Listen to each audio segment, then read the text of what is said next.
Hey everyone, Julie from Julieverse, and today I'm answering Jen from Mommy B Knows Best question for Vlog Mom. She wants us to go back in time and give advice to our teenage self. Okay, here's my advice. Don't worry so much. Accept change because change leads to good things. And don't be afraid to try new things because these are things you've been afraid to try for years, but you're never going to grow up without trying new things. So at some point during your teenage years, Forrest Gump says, life is like a box of chocolates. You never know what you're going to get. And that's really true, except that you're allergic to chocolate.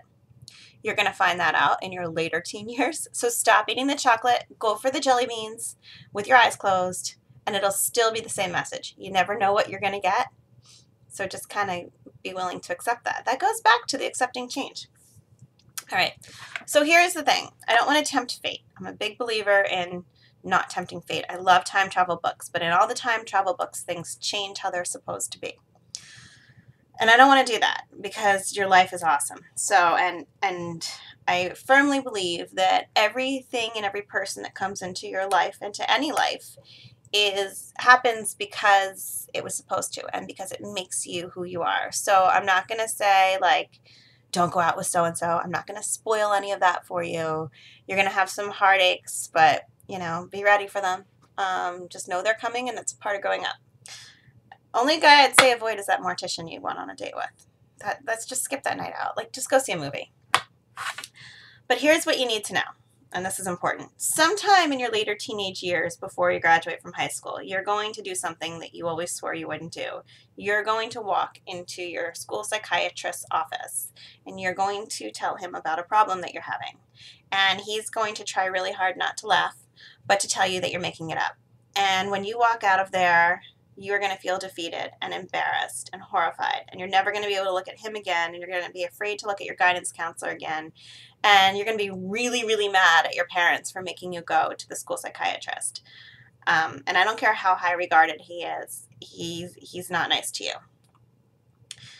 And here's what you have to keep in mind. You're right, but it's not a psychiatric problem, it's a medical problem, and it's going to go away by the time you're in your mid-20s. But it's going to go away with a little bit of treatment. But here's the crazy thing. You're not going to see that connection until you're about 35 years old.